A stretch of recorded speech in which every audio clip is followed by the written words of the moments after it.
안녕하세요. 센트럴모텍 최종 분석 영상을 남기도록 하겠습니다. 일단은 시작하기 전에 사전 안내 말씀드리도록 하겠습니다. 관련 주요 내용은 정량적 분석이며 분석에 대한 과정을 투자자분들께 공유드림으로써 기업 정량적 분석에 대한 기본적인 가이던스 제공 및 시장에 대한 계기 제공을 드리기 위한 목적입니다. 거론되는 기업은 현재 보유하고 있거나 미보유하고 있을 수 있으며 해당 기업의 매도 추천은 절대 아님을 알려드립니다. 관련 내용 중 일부 오류가 있을 수 있으며 해당 내용에 대한 모든 판단 및 투자 결정에 대한 책임은 해당 내용을 읽으신 투자자에게 있음을 사전에 알려드리는 바입니다. 센트럴모텍 관련해서 두 개의 동영상, 세 개인가? 세 개 남겨드렸었네. 기억이 잘 안 나네. 지난주에 하고. 남겨드렸고, 이제 엑셀, 분기별 보고서별로 해갖고 엑셀로 이용해서 수치들을 다 발췌해놨고요. 이렇게 보시다시피 조합 차트를 이렇게 만들었습니다. 좀 많은데, 꽤 많죠?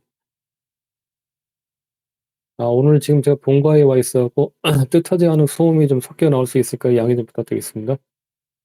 이렇게 다 수치를 뽑아서 조합 차트를 만들었습니다. 이게 조합 차트 같은 경우에는 계속 말씀드리자는 각 기업별로 성격이 틀리기 때문에 뭐 수주형 기업들도 있고 아니면 뭐 플랫폼형 기업들도 있고 고정비용 기업들도 있고 변동비용 기업들도 있기 때문에 그리고 해당 기업들의 성격이 다 틀리기 때문에 조합시켜 쓰는 차트의 수는 상당히 많습니다. 그렇기 때문에 엑셀로 일단 장표를 만들고 어떻게 해당 기업을 투자를 포인트를 갖고 왔냐는 이 조합 차트를 어떻게 만드느냐에 따라서 하는 가람 만다고 할 수 있습니다. 그렇기 때문에 이거를 질문들이 좀 있으시더라고요. 어떻게 조합 차트를 이렇게 조합할 수 있냐, 기업별로. 그거는 해답은 빠른 일은 없고요. 많은 기업들을 접하시고 많은 기업들을 이렇게 분석하시면서 조합 차트를 만들다 보시면은 자기만의 이제 툴, 자기만의 감이 이제 잡히실 수 있으십니다. 그게 이제 잡히시면은 음 대부분의 이제 기업들을 적정하게 분석이 가능하시겠죠. 정량적 분석 측면으로 이렇게 해 놨고 파트들이 좀 많죠. 설명은 지금 안 적어 놨는데 일단 엑셀을 통해서 보시면서 설명해 드리도록 하겠습니다.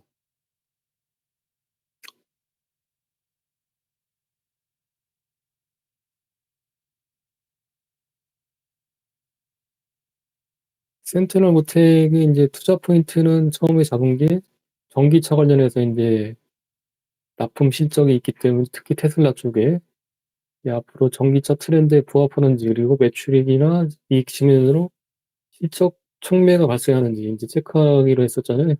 그래서 일단은 19년 4분기에 상장이 되어 갖고 18년 뭐 17년 이전 거는 자료가 있긴 있는데 감사가 되지 않은 건가 하여튼 불명확하기 때문에 일단은 19년 4분기 상장 이후에 된 수치들만 뽑아 놨고요. 여기 보시면은 다만 잠시만요. 음 19년 1분기, 19년 4분기에 상장됐는데 어떻게 이전 분기에 19년 3분기에 2분기에 1분기에 수치들을 발췌할 수 있었냐 그러면은 이전 동영상들에서 설명드렸지만은 해당 분기에 인제 수치들을 뽑아내려고 그러면은 해당 분기 보고서를 열면요. 직전 분기의 수치들도 같이 있습니다, 이렇게. 그렇기 때문에 그것들을 만약에 20년 1분기에 분기 보고서를 열람하면은 19년 1분기 것도 수치들이 손익계산서하고 재무상태표하고 현금흐름표가 다 있겠죠. 그것들을 이용해서 입력을 한 겁니다. 20년 1분기, 19년 4분기까지 있더라도 이 그 이후에 다음 연도의 분기에 보고서를 열람하시면 전분기 거까지 같이 이렇게 동시에 이렇게 표기되어 있기 때문에 그걸 이용해서 19년 1분기와 2분기와 3분기도 발췌해서 입력할 수 있다. 이렇게 이해하시면 되시겠죠? 센트럴모텍에서는 센트럴모텍은 현금흐름표 다 뽑아 놨고요. 그다음에 생산 실적은 좀 더 자세하게 보기 위해서 별도로 다른 시트에다가 이렇게 뽑아 냈습니다. 생산량 관련해서는. 생산량은 센트럴모텍은 이제 그 본사 모회사 센트럴모텍의 부동 파트하고 현관 파트 이렇게 두 개로 나누고요. 분기별로 각 제품별로 이렇게 수치를 다 뽑아 냈습니다. 예, 센트럴 DTS라고 자회사가 있고 이거는 사보에서는 안 나와 있는데 투자 설명서라고 신쿠년 4분기에 상장할 때 당시에 초기에 이제 상장할 때 투자 설명서들이 다 있거든요, 공시된 게. 거기 내용 보면 좋은 게 많습니다. 그래 갖고 읽어 보니까는 SUV에 특화된 부품들을 특히 프로펠러 샤프트를 생산한다고 하더라고요. 그러니까 여기 센트럴 디티에서는 SUV, 현대 기아차 SUV 특화 자동차 부품들을 생산하는 자회사다고 판단하시면 되시고, CTR 에코포장은 22년 1분기에 기존의 센트럴 모터에 있는 현가 부분이 물적 분할을 해서 100% 자회사로 22년 1분기부터 포함시켜 갖고 재무제표에 반영이 되고 있습니다. 그래서 생산 연도를 다 뽑았고요. 이것들을 조합을 해서 일단은 여기서 먼저 생산량을 봐볼까요? 그러니까 현가 부분, 센트럴 모터 이전 동영상에서 말씀드렸는데 현가 부분이 센트럴부터의 핵심 포인트라고 했었잖아요. 말씀드렸잖아요. 투자 포인트로. 왜냐면 현가 부분에 컨트롤암이 알루미늄을 해 파트로 되었고, 전기차나 경량화 관련해서 이제 주요 부품이라고 말씀드렸는데, 추세를 보니까는 이렇게 21년 1분기 최대 매출 생산량 찍고, 점차에게 하락 추세를 보이는 이렇게 좀 좋지 않은 모습을 보이고 있더라고요. 그래서 일단은 현가 부품, 그러니까 친환경차 관련해서 핵심 부품이 컨트롤하고 특히 관련해서는 약간 좀 투자 포인트로는 맞지 않지 않은가 이렇게 판단하게 됩니다. 초반부터 좀 약간 실망스러운 내용들을 공유하게 되네요. 근데 또 긍정적인 모습들도 있습니다. 같이 한번 쭉 보시죠. 네, 생산량 부동 파트 쪽이고, 부동 파트는 이게 계속 꾸준하게 유지가 되고 있습니다. 비교적 꾸준하게 생산량이 유지되고 있고, 근데 아주 크게 뭐 이렇게 인상적으로 크게 상승하는 모습은 보이지 않고 있지 않는 게 좀 약간 아쉬운 부분이고, 근데 이거는 자동차 부품사들은 다 그렇게 같이 겪고 있는 현상일 것 같습니다. 네, 생산량 구동, 센트럴 DTS, SUV 특화된 차량들의 특화된 부품들을 생산하는 자회사라고 말씀드렸잖아요. 여기도 이렇게 보시면 계속 감소 추세인 모습이 아쉬운 모습을 보여주고 있고, 이것들을 전체 세 개의 파트를 전부 다 이렇게 조합을 해서 만들어 봤습니다. 센트럴부터 전체 부품 생산량 보면은 과거 대비 계속 그냥 어느 정도 일정한 범위의 생산량은 유지하고 있다. 이게 좀 다소 아쉬운 모습을 보이고 있다. 이렇게 판단할 수 있습니다. 이게 왜 그러냐면은 이게 지금 수치들을 다 뽑아냈는데 판매량 같은 경우에는 사고서에 나와 있지 않고요. 생산량과 판매량은 약간 차이가 있겠죠. 생산량은 해당 분기에 생산하는 전체량이고, 판매량은 해당 분기에 판매되는 양을 나타내기 때문에 어떤 것 같은 경우에는 판매량은 보통 나와 있지 않아요. 근데 이걸 어떻게 볼 수 있냐면은 각 제품별로 해갖고 매출액이 이제 사보서에 명기가 다 돼 있습니다. 이거를 각 부품별 단가, 가격 이것도 나와 있거든요. 대부분. 그러니까 요게 매출액에서 요거 가격을 뺀 거죠. 수식을 걸어놓은 거죠. 그러면은 계략적인 판매량들이 이제 분기별로 추세를 파악할 수 있습니다. 이렇게 했고, 원재료 가격들 당연히 변동비역 계획이기 때문에 원재료 가격 추세를 체크하는 게 중요하죠. 이건 또 매출 총이익률하고 또 관계되니까요. 이 반드시 변동비역 기업 같은 경우에는 원재료 가격을 분기별로 주요 원재료 가격들을 추세화시켜 갖고 차트화시켜 갖고 어떤 게 영향을 미치는지 이익률에, 특히 매출 총이익률에 그걸 확인을 하셔야 됩니다. 재고자산 당연히 체크해야 되고요. 왜냐면은 회전율 측면으로 해서 리스크가 발생하는지 아니지를 체크해야 되겠죠. 그다음에 테슬라 판매 대수를 이렇게 올려 갖고 이제 포함시켜 놨고요.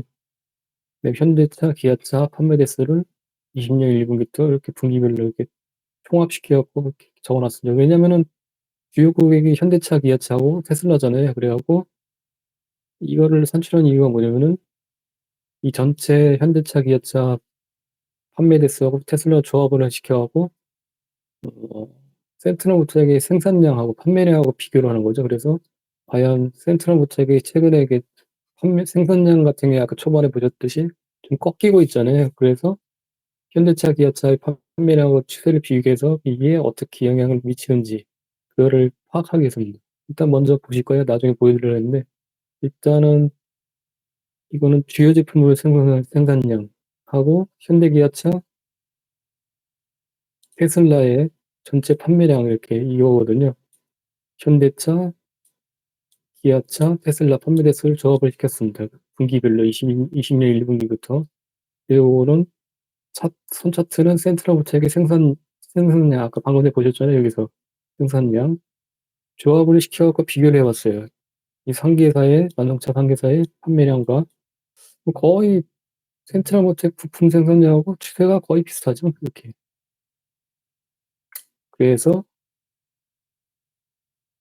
센트럴모텍이 추가 늘어나려면은 어쩔 수 없이 거기에 종속되는 완성차 회사들이 현대차, 기아차들의 판매량이 증가돼야지만 좀 더 긍정적인 매출액이 발생하지 않을까요? 추론이 가능합니다.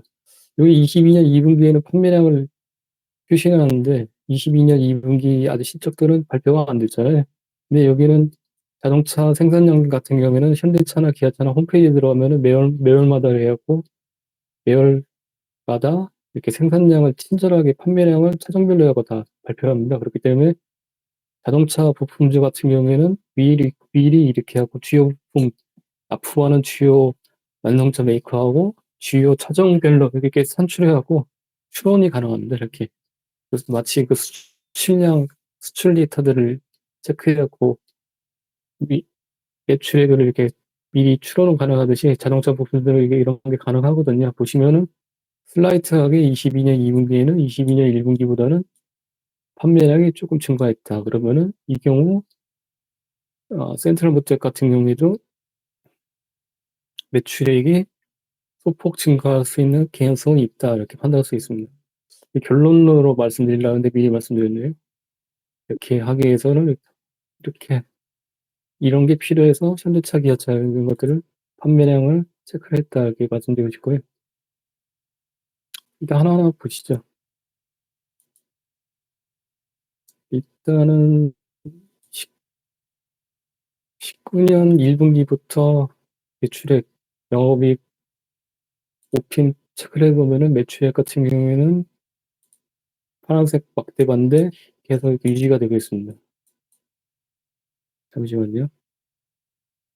잠시 끊었고요. 다시 시작하도록 하겠습니다. 매출액 같은 경우에는 계속 이렇게 증가 추세, 슬라이트하게 증가 추세를 보이는 거를 볼 수 있고요. 아까 현대기아차가 보시면 4분기가 각각 완성작이었던 4분기가 성수기거든요. 거기에 트렌드가 추세가 맞게 각각의 센트럴모텍도 4분기가 이렇게 매출액이 가장 높습니다. 매분기, 매년. 여기는 19년도에 약간 2분기가 많았습니다. 보니까요. 그래서 약간의 계절성이 있다 말씀드릴 수 있고 4분기가 가장 높기 때문에 그걸 감안하면은 이렇게 추세적으로는 점진적으로 이렇게 매출액은 계속 증가 추세다가 알 수 있잖아요. 근데 문제는 지금 이익률인데 이게 OPM이거든요. OPM이 19년, 21년 3분기부터 급격하게 빠져서 21년 4분기, 22년 1분기 적자가 영업이익 적자가 확대되는 안 좋은 모습을 보이겠습니다. 그렇다면 왜일까요? 사유를 체크해 보도록 하겠습니다. 제가 지금 본가에 와 있어갖고 의도하지 않은 소음이 섞여 나올 수 있으니까 양해를 부탁드리겠습니다. 강아지도 있고 막 그래갖고요. 여기 이제 매출액하고 GPM하고 환관 비율을 표시한 거고, 환관 비율은 회색 차트인데, 선 차트인데, 장기간 이렇게 계속 꾸준하게 박스권을 유지하는 양호한 모습을 보이겠습니다. 환관 비율 쪽으로는 뭐 크게 문제가 없다 판단되고요. 다만 문제가 되는 거는 주황색선 매출 총이익률 GPM인데 좀 불규칙한 모습을 보이고 최근에 이렇게 급락하는 모습을 보고 있습니다.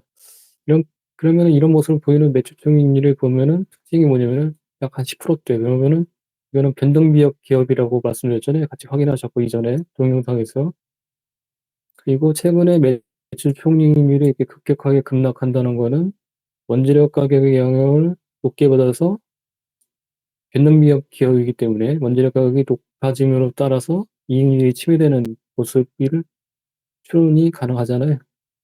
근데 해성 DS 분석 동영상에서 말씀드렸는데 거기서도 마찬가지로 원재료 가격이 최근에 주요 원재료 가격이 불이었었잖아요. 근데 불이 가격이 급등했었잖아요. 최근에 22년 1분기까지.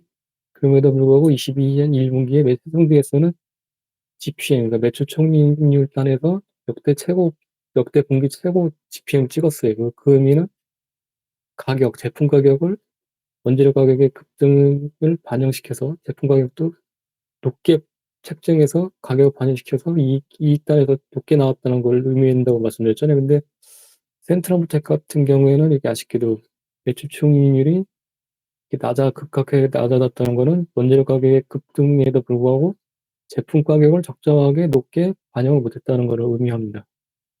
체크 한번 해보시죠. 제품 가격을 분기별로 다 뽑아 발표했거든요. 제품 가격.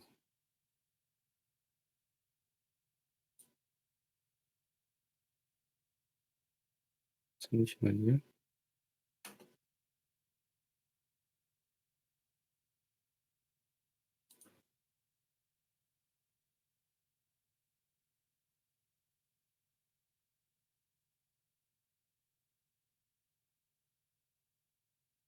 이게 주요 제품별 가격을 이제 분기별로 산출해서 차트화를 시킨 겁니다.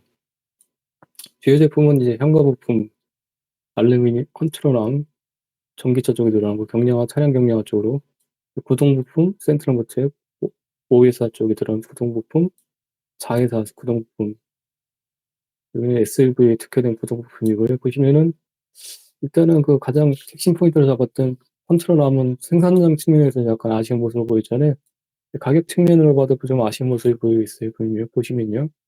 여기보다는 20년 초반보다는 많이 올랐어요. 근데 이 이후에 조금씩 상승하는 추세를 보이고 있지만은 이 국내 유일의 독점적으로 이렇게 개발했고 국내 유일의 생산업체라고 말씀드렸잖아요. 근데 그거를 감안하면은 약간 좀 아쉬운 모습이 보이고 있지 않나. 가격 특히 22년 1분기 같은 경우에는 가격이 좀 빠졌더라고요. 이게 추세적으로 이게 좀 쭉 가격 상승하는 모습을 보이면은 이 해당 부품이 경쟁력이 높다 그렇게 판단할 수 있잖아요. 근데 지금 모습을 보면은 그렇게 판단하기에는 좀 어렵지 않나 생각하게 됩니다. 다만 긍정적인 모습을 보이는 거 보려면 이 구동 부품들, 이 SUV용 구동 부품, 센트럴 DT에서 자회사에서 가서 생산하는 거, 네, 모회사에서 가서 생산하는 구동 부품. 보통 자동차 부품주 같은 경우에는 1년 단위로 CR들을 당하거든요. 체크해 보니까는. CR이라는 건 코스트 리덕션. 그러니까 단가 후려치기. CR이라고 보통 그러잖아요. 그걸 당합니다. 근데 현대차나 뭐 삼성전자 협력사들은 많이 그게 일반적으로 돼 있죠. 그거는 그 분기보고서에 뭐 어떤 부품사나 그런 것도 체크해 보면 그렇게 다 나와 있어요. 추세적으로. 근데 그럼에도 불구하고 이렇게 센트럴 모텍의 주요 제품인 구동 부품 같은 경우에는 보시면은 가격이 서서히 오르고 있어요. 물론 신차가 출시되면은 초반에는 이렇게 좀 부품에 대한 가격을 높게 보장을 받긴 받는데 보통 1년마다 이렇게 CR 당하거든요. 근데 이게 2년간의 추세인데 2년간의 추세적으로 봤을 때도 쪼끔씩 이렇게 상승한다는 거는 이 구동 부품 자체로는 음 그래도 좀 약간 경쟁력이 있지 않나 이렇게 개략적으로 판단이 듭니다. 그리고 다시 요 제품별 주요 제품별로 이렇게 요약을 하면은 현가 부품은 좀 약간 좀 아쉽다. 회사 뭐 PR이나 IR저에 나온 거 대비했을 때 다만 구동 부품은 기대보다는 괜찮다 말씀드리고 싶습니다. 이것들을 인제 조합을 시켜 갖고 막대 차트를 한번 체크해 봤어요. 전반적인 흐름은 어떤가 체크해 보기 위해서. 그 이걸로 봤을 때 전체적인 부품 가격의 추세는 파악하기 힘들잖아요. 그래서 조합 차트를 또 바꿔 본 거죠, 이렇게. 그래서 세 개를 다 묶어서 가격들을 이렇게 합산시켜 봤습니다. 근데 보시면은 전반적인 추세는 슬라이트하게 상승 추세다. 그래서 여기서는 긍정적인 모습을 파악할 수 있고요. 이게 물론 좀 더 이렇게 급격하게 이렇게 올라가면 훨씬 긍정적이겠죠. 근데 그럼에도 불구하고 자동차 부품주 성격을 감안하면은 이 정도 오르는 것도 좀 긍정적인 모습이 보이고 있다 이렇게 판단할 수 있습니다. 그다음에 매출액은 P하고 Q잖아요. 일단 P 측면으로는 P가 계속 상승 추세다. 그럼 Q 측면으로 봤을 때는 아까 생산량은 조금 하락 추세였죠. 그럼 판매량을 한번 체크해 보도록 하겠습니다. 판매량 추세. 판매량 추세는 아까 현대자동차 전체 만능차 그때 판매량 할 때 같이 보셨잖아요, 벌써. 이게 주요 제품의 판매량이고 센트럴 모텍의 판매량 추세도 꺾이지는 않았어요, 전체적으로. 계속 유지가 되고 있고 다만 21년 대비해서는 약간 살짝 이게 꺾인 모습을 보이고 있는데 이거는 아까 만성차가 현대기아차들의 판매량이 21년도 1분기하고 2분기에 이렇게 보시면은 많이 좀 빠졌잖아요. Y, Q로 YOY로. 비록 이익률은 뭐 22년 2분기에 이익률은 뭐 역대 최대를 찍는다는데 그거는 뭐 ASP가 증가됐기 때문에 그런 거지. 고급차나 SUV들이 많이 판매되고 그런 거지. 판매 대수로 측면을 봤을 때는 이렇게 꺾이는 모습을 보이겠습니다. 왜냐면은 차량용 반도체 칩 부족하고 뭐 대기 뭐 엄청 길잖아요. 그래갖고 판매 대기가 많아갖고 그래서 그렇습니다. 사유가. 그래서 지금 반도체 칩 부족 사유가 이제 풀리고 있잖아요. 그러면은 이 판매량이 증가할 수 있는 개연성은 있을 수 있고, 근데 또 요즘에 뭐 경기 침체나 뭐 이렇게 그 금리가 높아지면 또 판매량이 또 줄어들 수 있는 가능성도 있고, 그래서 앞으로 22년 3분기하고 4분기는 판단하기가 좀 애매합니다. 중립으로 봐야 될 것 같습니다. 그래서 이런 정도의 추세가 조금 이어지지 않을까 계속 이렇게 판단을 하고 있습니다. 그런 여건이고요. 하여튼 센트럴모텍은 주요 고객사인 현대차, 기아차 판매량 추이와 같이 엮여 있다. 이거 아까 설명드렸었나 이거? 헷갈리네. 이게 주요 센트럴모텍 전체 부품 생산량이거든요. 이 선 차트가. 이게 현대차, 기아차, 분기별 판매량이에요. 테슬라 판매량. 이게 주요 고객이잖아요. 보시면은 추세가 센트럴모텍의 전체 부품 생산량 추세하고 완성차 기업들의 판매량 추세하고 조합이 하면은 추세가 거의 유사해요. 보시면요. 22년 2분기에는 벌써 이제 발표를 했잖아요. 현대기아차, 테슬라하고 판매량은. 근데 22년 2분기에 센트럴모텍의 실적 아직 발표 전이잖아요. 근데 22년 2분기와 QOQ로 22년 1분기 대비는 조금 약간 슬라이트하게 증가됐어요. 그러면은 대략적으로 추정 가능한 거는 센트럴모텍의 매출액도 생산량도 판매량도 조금 증가하지 했지 않을까. 그 매출액도 조금 증가했을 수 있지 않을까. 대략적으로 추론은 가능합니다. 이렇게 트렌드를 체크하기 위해서 이렇게 다 체크를 하는 거고 조합 차트를 만든 거고요.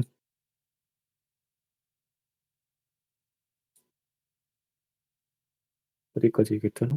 음, 판매량 관점에서 말씀드렸고 그러면은 일단 중요한 게 뭐냐면은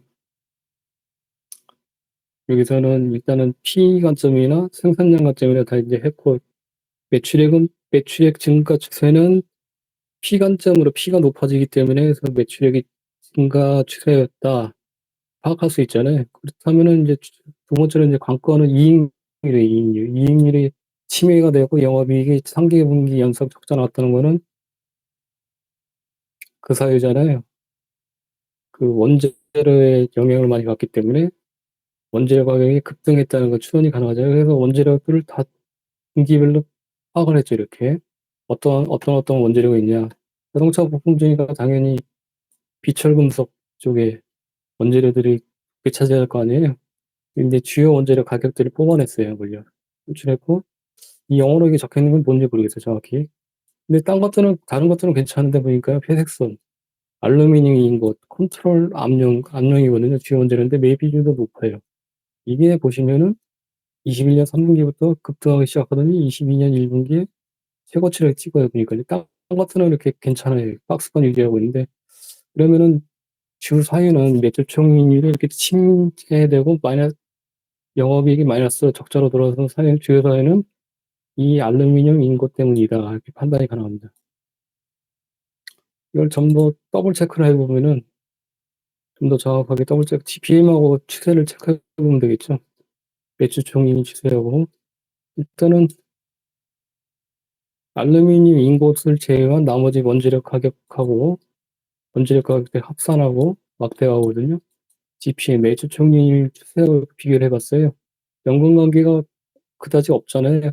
그다지 게 없습니다 이게. 최근에 매출 총리일이 급락한 거는 알루미늄 인고 제외한 나머지 원재료 가격의 추세하고는 관련이 없다 보시면은 높아지진 않았잖아요. 계속 플랫하게 유지하고 있잖아요. 그러면은 남은 문제인 알루미늄 앙것하고 GPM하고 비교를 해 봤습니다.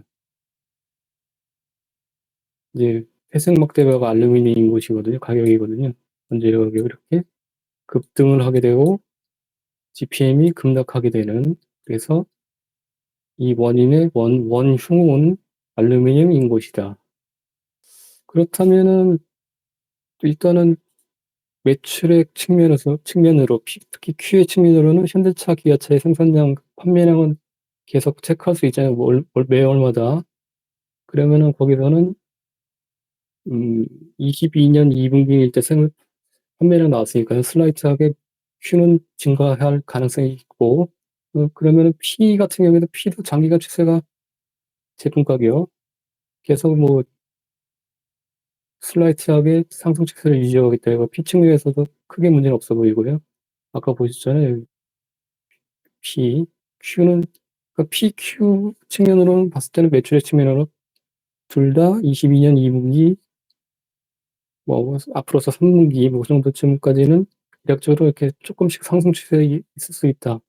그러면은 관건은 인제 C가 인제 계산되는지 여부겠잖아요. 그러면은 C 알루미늄 쪽에 가격을 인제 체크해 보는 거죠. 아 이거 결론부터 너무 앞서 갖고 말씀을 드리네요. 근데 알루미늄 인곳이라는 게 부분이 뭐냐면은 체크해 보니까는 알루미늄 인곳에 관련된 가격 추세는 찾기가 힘든데요. 그래서 알루미늄 LME 시세를 여기 체크해 봤습니다. 이렇게 하고 29년도부터 해 갖고 체크해 보니까는 22년도에 상반기 3분기까지 이렇게 엄청 3월까지 급등을 하고 최근에 인제 급락하는 모습을 보이겠습니다. 7월까지. 그러면 알루미늄 시세하고 알루미늄 인고하고 시세하고 추이를 한번 비교를 해 봤어요. 이게 인제 알루미늄 인고죠. 가격 추이는 분기 보고서에서 센트럴부터의 분기 보고서에서 발간해 갖고 발췌해 갖고 이렇게 표시한 차트고요. 이거 두 개를 이렇게 조합을 시킨 거죠. 그리고 막대반은 알루미늄 인고 가격, 분기 보고서에서 발췌한 가격들, 이 캔들 차트는 아까 봤듯이 그 알루미늄 시세, 추세가 알루미늄 인고하고 알루미늄 가격하고 거의 똑같아요, 보시면요. 그렇다면 결론은 뭐냐면은 여기 이제 파란색으로 표시를 해 놨는데 파란색으로 이게 인제 4월 달부터거든요. 4월 달부터 7 월까지. 4월 이후에는 알루미늄 가격이 급락했고 마찬가지로 알루미늄 인고 가격도 급락을 했을 것 같다. 이렇게 판단이 들잖아요. 아무리 추론이 가능하죠. 그렇다면은 일단 알루미늄 시세하고 알루미늄 인고 시세하고는 추이가 같다. 유사하다고 판단할 수 있었고 그러면 알루미늄 시세하고 GPM 추이를 같이 이렇게 조합을 시켜 봤습니다. 그러면은 이게 지금 요게 제가 인제 22년 1분기고요. 요게 인제 3월 달이거든요. 여기가 파란색 표시한 게 4, 5, 6이에요. 4, 5, 6에 알루미늄 시세는 이렇게 급격하게 하락 추세에 있는 놓여 있는 구간에 있다. 그럼 이게 파란색이 22년 2분기 센트럴부터가 인제 그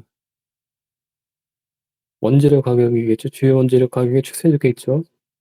쪼끔 그러면은 이게 즉시 반영되는 게 아니라 레깅 대역과 이렇게 기존에 쌓여 있던 재고 자산도 있을 테니까는 그때 재고 자산 관련해서 인제 현황을 체크해 보겠지만은 레깅 대역과 반영이 되긴 되겠지만은 아무래도 22년 1분기에 찍었던 적자 폭만큼은 나오지 않을 것 같다 이렇게 판단이 가능하잖아요, 보시면요. 그러면은 이렇게 그어 봤어요, 선을 이렇게.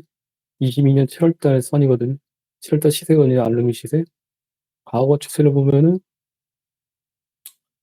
이렇게 계속 하락 추세면은 적어도 GPM 측면으로는 한 단계의 22년 2분기에 즉시 이렇게 반영되지는 않을 거고 22년 2분기는 물론 22년 1분기보다는 코스트 측면으로 안 좋은 영향이 좀 줄어들었을 거예요, 한걸요.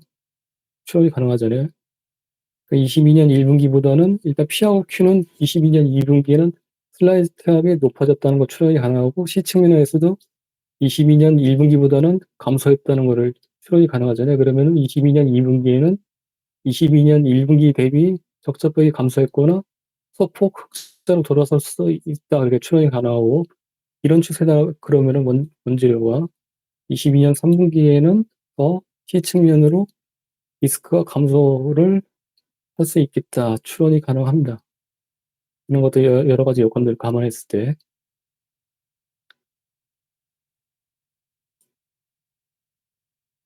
그렇게 해서 이렇게 조합 차트를 그려보는 거고요.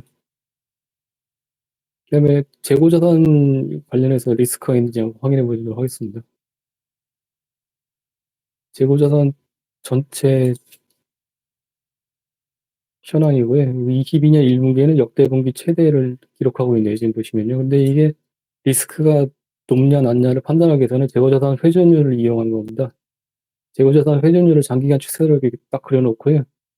이 상단 라인하고 하단 라인하고 과거 장기간 추세성에서 이 하단 라인을 뚫고 내려간다 그러면 약간 리스크가 발생하기 시작했다 보시면 되고 상단 라인을 뚫고 올라간다 그러면 상당히 좋다고 생각하시면 되시겠죠. 근데 보시면은 과거 이렇게 하단 라인을 보시면 그거 보면은 그 하단 라인에 박스권 내에 위치하고 있어요. 22년 1분기에 비록 재고자산 총액은 가장 높게 돼 있지만 그래서 리스크 측면에는 그렇게 아주 높지는 않다 판단할 수 있습니다. 그래서 만약에 22년 2분기에 매출액이 좀 더 높게 Q 측면으로 높게 나오고 이게 해소될 수 있고 그러면은 재고자산 측면으로는 크게 리스크가 있지는 않을 것 같다 판단할 수 있습니다. 다음으로 또 현금 흐름을 한번 체크해 보도록 하겠습니다.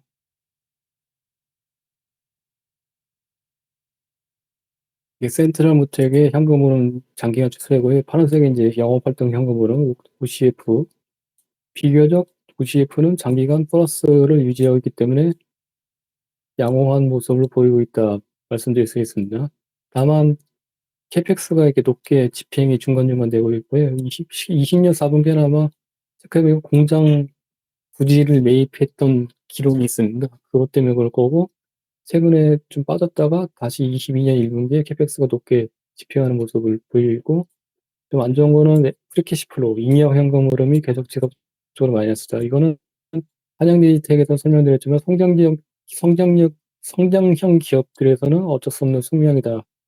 캐펙스를 계속 설비 투자를 계속 높게 해야 되기 때문에 그렇게 말씀드릴 수 있습니다. 근데 관건은 이런 기업들 같은 경우에 성장형 기업으로 인정하기 위해서는 매출액이 지속적으로 성장하는 기업들에만 해당된다 말씀드렸잖아요. 센트럴모텍도 뭐 에코프로비엠이나 그런 성장형 기업 대비 매출액이 크게 뭐 아주 두드러지게 높게 나타나진 않지만은 그래서 적정하게 어느 정도 지금 완성차 기업들의 판매량을 고려하면은 그래도 매출액은 계속 꾸준하게 성장한다. 그러니까 나쁘지 않다. 다른 부품사에 비해서 그렇게 말씀을 드리고 싶고요. 근데 이거는 물론 개인적인 판단이기 때문에 절대로 정답은 아닙니다. 그래서 개인적으로는 성장형 기업에 포함되기 때문에 FCF가 마이너스라도 이거는 좀 감내를 가능하지 않을까 판단하고 있습니다. 근데 관건은 뭐냐면은 계속 FCF가 이렇게 마이너스가 나온다 그러면은 이 잉여현금 그런 마이너스가 나온다는 거는 반드시 숙명적으로 외부에서 자금 조달을 발생시켜야 되잖아요. 그 자금 조달 방법은 세 가지가 있다고 말씀드렸는데 차입금을 늘려서 부채를 높이는 거죠. 이게 부채비를 관리를 하는 거고 두 번째는 유상증자, 그리고 세 번째는 12BW 발행. 근데 이 세 가지 중에서 가장 안 좋은 거는 12BW 발행이겠죠.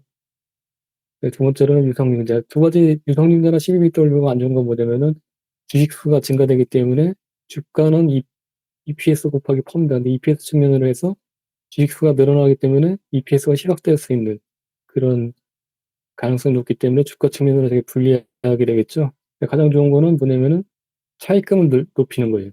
회사가 부채비를 관리하면서. 근데 부채비율이 높아지겠죠. 근데 그럼에도 불구하고 차입금을 높이고 12BW를 발행 안 하고 차입금 높인다는 거는 제 개인적 판단으로는 회사 경영진이 그만큼 책임감을 갖고 회사를 경영한다 이렇게 개인적으로 판단합니다. 그렇기 때문에 그런 기업들을 저는 선호하거든요. FC표가 비록 마이너스라도 이건 뭐 정답은 아니고 개인적 노하우고요. 센트럴모팅이 그런 기업에 해당됩니다. 과거에 보면은 유상증자나 CBBW 발행 이력이 없고요. 차입금을 늘려서 이렇게 외부 자금 조달을 계속 지속적으로 지금 해오고 있다. 그래서 부채비율은 약간 190% 정도라고 약간 높습니다. 네, 그럼에도 불구하고 영업활동 현금률이 계속 플러스이기 때문에 이런 캐펙스가 나중에 인제 적정한 성과로 반영된다 그러면은 해당 기업은 괜찮지 않을까 일단은 판단하고 있습니다. 그런 것들은 뭐 정성적인 지금 말씀드린 건 정성적인 포인트에 해당되는 거겠죠? 그렇고 아무튼 이런 여러 여건들을 감안하면은 음 중립 기준으로 쪼끔은 긍정적이다 이렇게 말씀드리고 싶습니다. 제가 근데 그 센트럴모텍 관련해서는 한 짧은 기간 내에 이렇게 분석을 했기 때문에 제가 말씀드린 거는 절대 정답이나 정답이 아니고 또 분석 내용 중에서 오류가 분명히 있을 수도 있습니다. 그렇기 때문에 해당 설명 내용에 대해서 판단은 반드시 보신 투자자들의 판단과 결정에 의해서 결정이 돼야 된다. 그렇기 때문에 제 의견을 절대적으로 믿지는 마시고요. 그냥 간단한 가볍게 참고 삼아 여겨 주시기 바랍니다. 감사합니다.